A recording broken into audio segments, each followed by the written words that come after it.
So I made these shawl pins. Well, you made this one. And I need to match it to something because I'm so excited to wear them. What do you think? Should I wear it with this one? Or this one? Ooh, let me see. What do you think about this one? I don't know about that. Maybe that one? What about this one? How about that one? This one? Sue? Yes? That's a whole lot of scarves.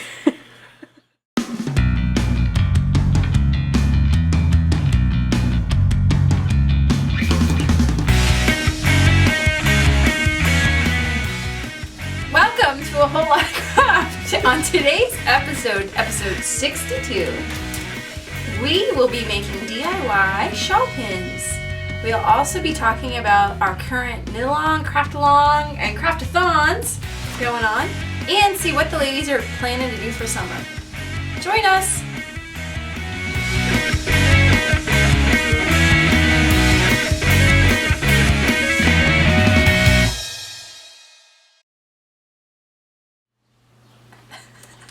That's so funny. How I got caught right there.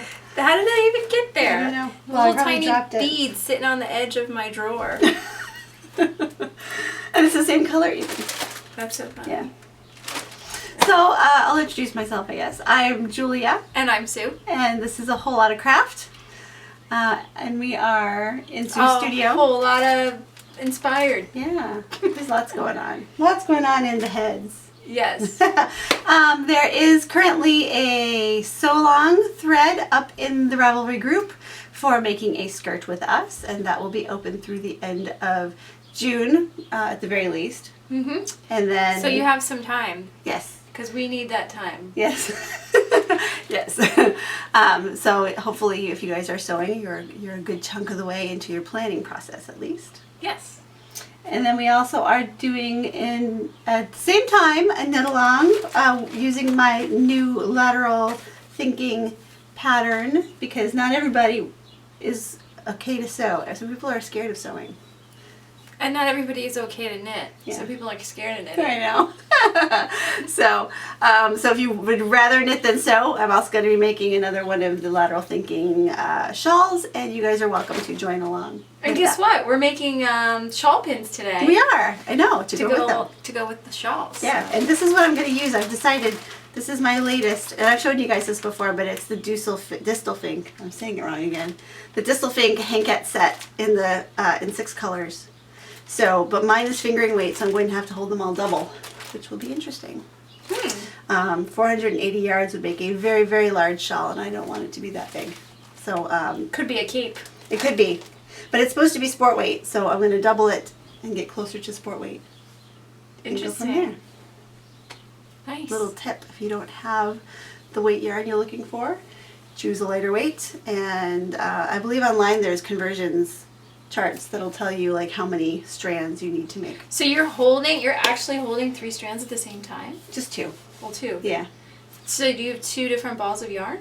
You can do it that way, or you can work from both ends of the same ball at the same time, which is what I'm going to do. I'm just going to wind it and leave an inside pull and an outside pull, and I'll hold those 2 together and knit until I just get to the last loop.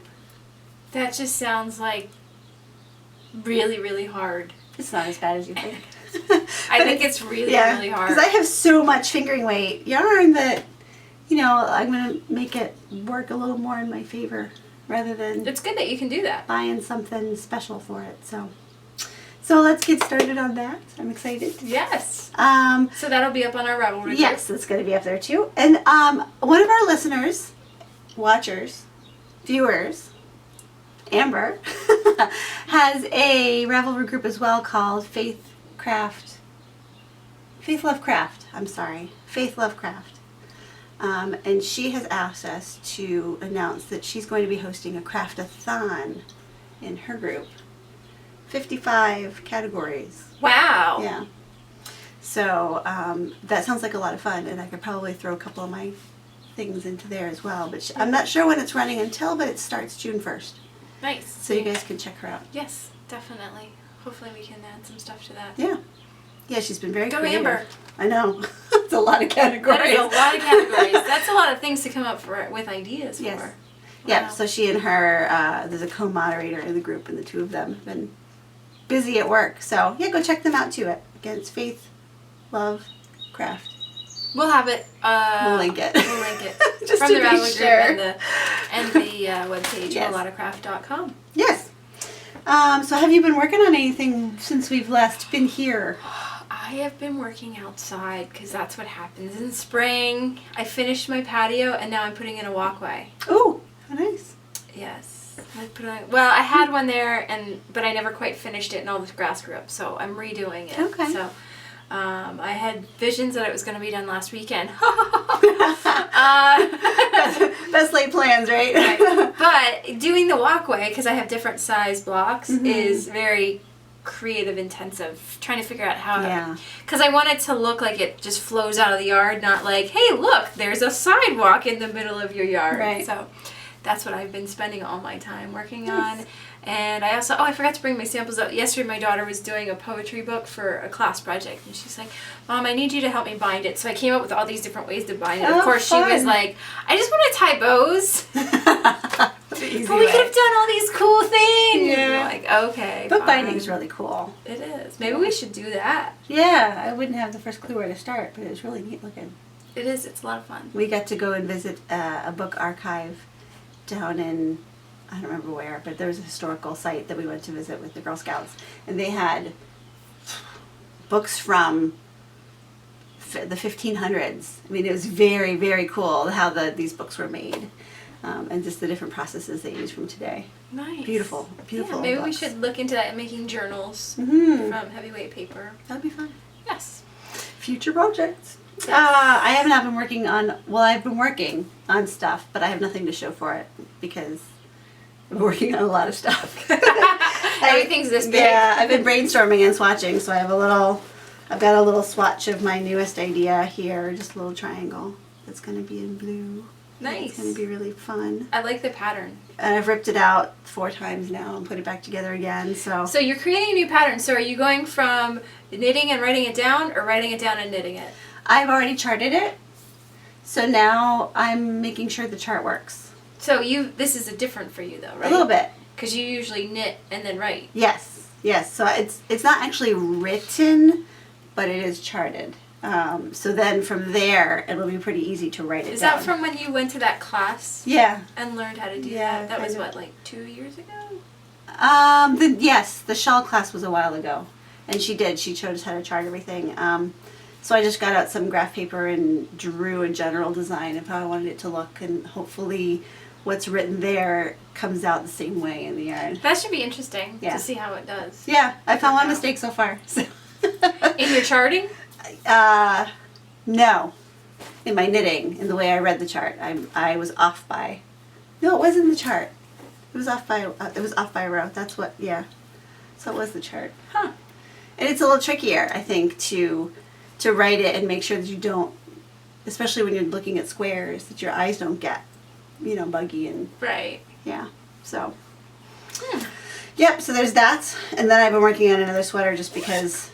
What else are you going to do with your time? But this one's really fun. Look at that. That's the back. Ooh. And it's going to be vertical stripes on the back. I like that. And then in the front, it's going to be mostly solid with a couple of horizontal zigzags. So it's going to be really, it's an unusual construction to work the back across this way. And the stripes are really, I love the color combination of the stripes. So they're all like variegated. So are these 2 different skeins Yeah. of yarn? Yeah. Nice. Yeah. Oh, well, how funny. This looks lavender to me here, but here it looks gray. Yeah, it's supposed to be gray. But it looks lavender. Mhm. Maybe it's the light in here. Maybe. And this has a little bit of yellow in it that you don't necessarily see until it's next to a different color than the burgundy. Huh. But this is Cyborg's Craft Room, and this is Hedgehog Fibers, in case anybody wants some. Nice. So yeah, so that's And it's what's the been pretty pattern? mindless. Oh, the pattern's called Ellie. And you can find it online on Ravelry. Nice. So that's kind of what I've been doing, just been doing some simple things in between my thought processes. Trying to get some stuff done this summer. I hear ya. Yeah. I don't know, I guess that's about it. Yeah. We don't have any giveaways this time, but we will have lots coming soon. We'll have a few. Yeah, if you haven't listened to the last episode, go back and listen because we did give away all the bags. Yes. So if you won one, you might want to claim That was it. actually 2 episodes ago. Was it 2 episodes ago? Yes. My mistake. Yeah, so go back and listen and claim your bag if you won because they're really nice. I would keep them if I could. Oh, you know what we do have that's coming up? The little sheep from the Spicy Homemaker contest. Yes. We did not win, unfortunately. But the one that did win was like whew, leaps and bounds ahead of everybody else. So there was a whole bunch of like, you know, high teens, low 20s, and then there was a whole bunch in the 8 to 15 range, and then there was like 47 or something. So that one obviously won. But everybody who participated does get a skein for their listeners. Nice. So she'll be sending that out to us, and we'll send it on to a winner. Fun. Soon. As soon as I get it. So today we're going to be doing beaded shawl pins. Yeah, I'm really excited. Shawl pins are something you can never have enough of.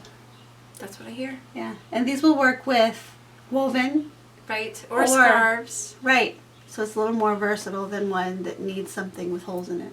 Yes. Yeah, I'm excited about that. Okay. So stay with us. Be right back.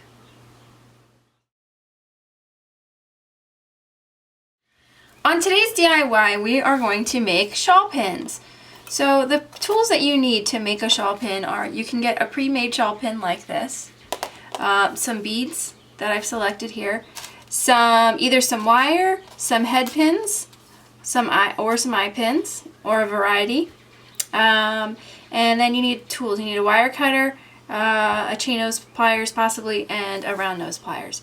And so creating pieces to put on a shawl pin to add some decorative interest when you're clipping your shawls closed really is the same as making earrings for jewelry. And so what I've done is I've taken some beads here and I strung them on my eye pin. You have to make sure that if you have a bead like this that has a really big hole in it, that you put a smaller bead on first. Because if you just put this bead on, it will come right off. So you put your smaller beads on first. I kind of like these wooden beads. I think they're really fun and old-fashioned looking. So I'm just going to string these on my head pins.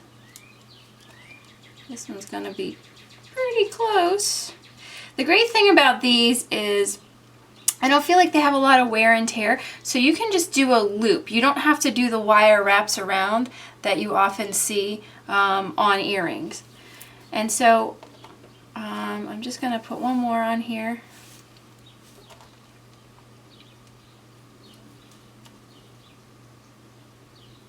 Like that. Now I'm going to make my loops. So for this one, there's not a lot of space here. And because there isn't, what I'm going to do is use my round nose pliers. I am going to grab the end. I'm going to go up here at the thicker part and just turn this all the way around. So it comes around and touches those beads like that. If you can't get it all the way around, you can use your chain nose pliers and adjust it. Squish it closed. You can also turn it with your chain nose pliers to make the loop right in the middle. Okay. And then I'm going to do the same with these guys. Okay. This I'm probably going to make a little loop similar to what I would do for an earring. Make a little right angle. Bring the loop around. Bring it all the way across like that. And then I can use my wire cutters to snip this. And then what I like to do is, you can see where the two wires cross. I just stick my round nose pliers right inside there, bring it back a little, straighten it out, and you have that beautiful loop. Okay. And I'm going to do that on this final one here. I like to make my loops like that if possible. Like I said, with this one I didn't have a lot of wire left. You could just use wire off of a spool to do this as well.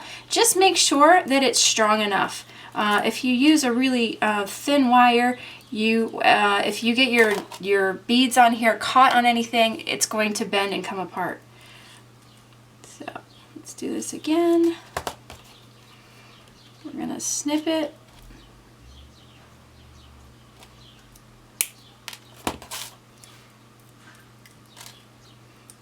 Readjust.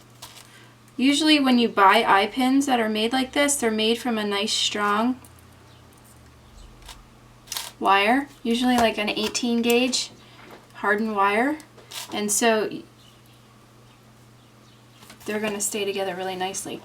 So what I'm going to do then is I'm going to open my shawl pin, and I'm going to take these and I'm going to slide them on.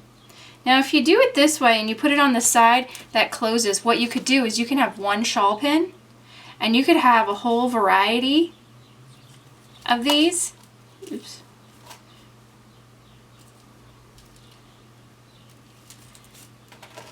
You could have a whole variety of these and just take these off, so you don't have to have 10 different shawl pins.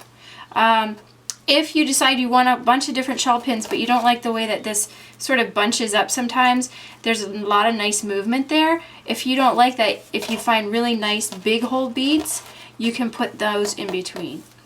So here I took some large hole beads and I started putting them on here. Now when you make your loops with your eye pins, you have to make sure that they are big enough, the loops are big enough to fit onto the shawl pin. So like I said, you can then, if you choose to, take them off and put on other little charms. Okay. Now the downside of having a shawl pin like this, especially with these little beads on it like this, is you do need to be careful when you're using it, because if you let go of this while you're pinning it, everything is going to fall off. Okay. So just keep that in mind. So put these back on. And you can't put too many on or else you can't close the pin. So that's one. Another option is to actually wire the beads onto the opposite side of the pin part, and then you don't have to worry about them falling. Okay, so what I'm going to do is I'm going to do something with these butterfly beads. We've talked about this before in jewelry making.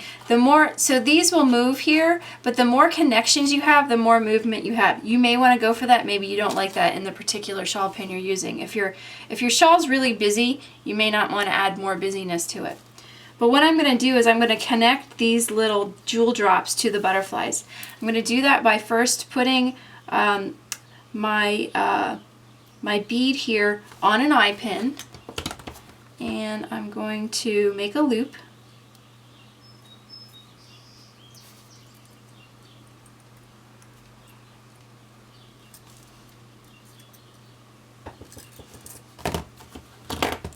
Like we did before, just loop it around, cut it off. Using my round nose pliers, I'm going to readjust that loop to make a nice flat loop. Now I'm going to connect that to the butterfly. I have some pre-made eye pins. They're called eye pins because it looks like there's an eye in the middle of them. And I'm going to put this through my butterfly. Actually, what I'm going to do first is I'm going to connect, I just remembered I'm wiring it onto this side. So I'm going to connect these by opening the eye, and you do that always by twisting to the side. Don't ever pull open the loop this way because it's hard to get it back to where it came from. So I'm going to connect those two eyes like that. I'm going to twist to the side and pull them back together. Now I'm going to put my butterfly on. And actually, I decided I want to add a few more beads to this before I wire it on. So I have some little red beads and pink beads here that I'm going to add.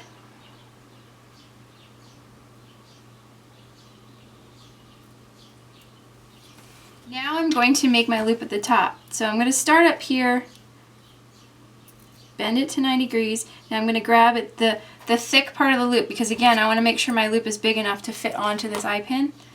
I'm going to move it around my pliers. I always like to move the wire and keep the pliers stationary. Now, before I do anything else, I'm going to slightly open this by turning it to the side with my chain nose pliers. I'm going to slide it onto my pin, and I can close my pin so I don't stab myself in the process. This one I'm going to wire like I wire an earring, just because that's what I'm used to, and I like the stability of it. I'm going to grab this with my chain nose pliers, and I'm just going to swirl this around the stationary wire that the beads are on. And I'm going to cut the wire, which I think just went flying across the room. Careful of that. Straightening out my loop a little bit, and you can see that I have this nice little butterfly. And when I open my pin, he's not going to come off. Okay? So just keep in mind though that I can't now add spacer beads between it like I did with this one. Okay? So, but there'll be a lot of movement with this. I think I'm going to make another one and put another butterfly here. And what I might do is actually vary the length of it so that they're not smacking into each other like that. I might put this butterfly up here like this, so we get a little bit of height. But you can see that when there's this movement, not only does it move back and forth, but this little crystal at the end moves as well. So there you have it. That's some really simple ways to start with making some shawl pins that are decorated with beads. So, you're going to make a shawl pin too? Yes, I am. I'm going to try something. Ooh, but you're going to do something a little different than sort of the earring type shawl pin. Right, because I found with lace shawls in particular, but with a lot of knitted shawls, if you have too many dangly parts, that they tend to get caught in the fabric. Okay. So I thought I'd try something a little that will be a little closer to the pin. Nice. Yeah, you do need to make sure that when you're doing these pins, like right here I have a little piece of metal that's hanging out a little bit too much. Make sure you squish that in with your pliers, or it's going to get caught all the time in your shawl, and you're going to be really sad if it pulls a big puller in it. So basically you're just going to string some beads on a piece of wire, right, and then wrap the wire around the shawl pin. Right. So this is kind of random. Not a whole lot of rhyme or reason to the color selections, just whatever I happen to pick up. And it'll go with, you know, because it's got reds in it, it'll go with some things, might not go with everything. Whoop, there goes one. That's okay. But this would make a very nice color pop on a neutral colored shawl, like a white or a, or even something that is just one color. Yeah, that would be really pretty with that actually. I like how the reds and the teals bring that out. Right, so it actually is the same color palette as this. Oh, but look at that. Might be a little too crazy. Maybe not. A little red in it. We'll have to see. Red more than orange. Is that red or orange? I guess it's kind of close to both. It is. But you know, when you're doing it, making your shawl pins, you might want to think about your color palette. If you have a certain color palette that you're always working with, you know, this one, not great match, but honestly, there are no rules, right? Right. If you have a lot of different colors, metal beads are always a good option to go with, because silver and gold go with everything. Right. So, you know, think about that when you're choosing this. I guess I could use a green pin with it, right? It would sort of get lost because this is a very busy scarf. But that would be pretty though, because it brings out, it pulls the greens out, I think. That green. Oh, nice. Might work with that. That would look really good. Yeah. And this blue. I do like that wild bit of lime. Yes, that blue would be very pretty with this. Yeah. Most of my stuff is already pretty multicolored. Yeah, so it's nice to actually have the monochromatic. This is all green instead of it's all multicolored. Right. So, you know, something to think about when you're choosing your pins, or I mean your beads for your pins, is what's your color palette, and do you have one, and do you actually care? to have a specific. Some people match everything, right? Yes. It has to be these 3 colors, and it can't be other than that. Other people, you know, they can kind of put anything together, and it looks great on them. There was a time in my life when I would only wear silver in the winter, and I would only wear gold in the summer. And that was just the way it was, because I thought, and maybe it was I don't know, maybe it was a thing from the time period, but I thought that with a tan, gold looked better. So I would only do it that way. Now I'm more into the whatever, mixed metals, you know, I'll wear whatever I think that colors. fashion has come a long way. True. In saying, there used to be a time you didn't mix silver and gold. Right. Because that was wrong. And you looked like a goofball if you did. God forbid I look like a goofball ever in my life. Never. You know? But now people mix it all the time. And so I had a friend whose mom used to always say purple and green should never be seen. Huh.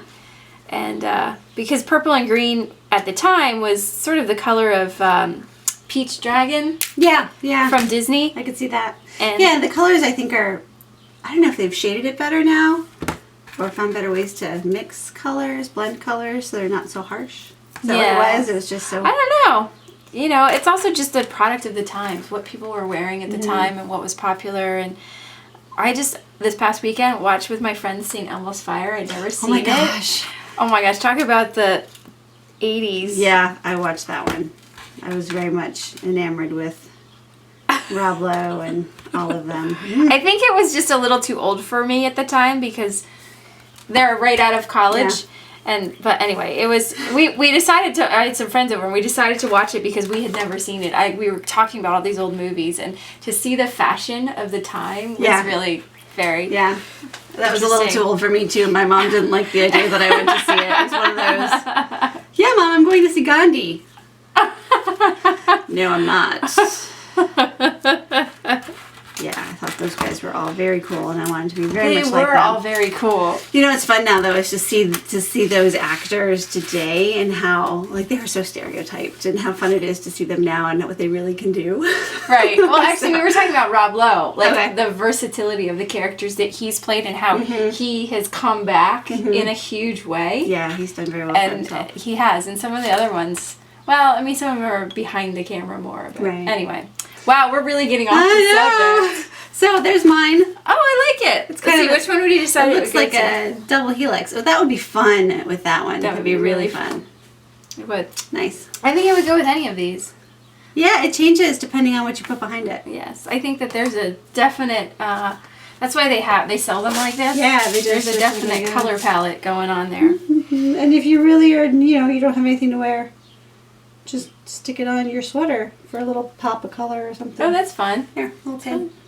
All right, so shawl pin for our sew along. Yep. Well, for the knit along. Knit along. Yes, because we're doing the lateral thinking knit along starting June 1st through June 30th, and this would be a great accessory to wear with your complete shawl. Yes. So maybe we could give one away. Ooh, that could be fun. That would be fun. And then we also have our sew along. Going the same time period for those of you. The knit along is for those of you who don't want to commit to sewing. The sew along is just... The sew along is for those who you don't want to commit to knitting. Commit to knitting. Exactly. And then don't forget to check out the Craft-a-thon going on over at Faith Love Crafts, their group, one of our listeners. Exactly. So, yeah. Thanks for joining us today. Bye. Bye.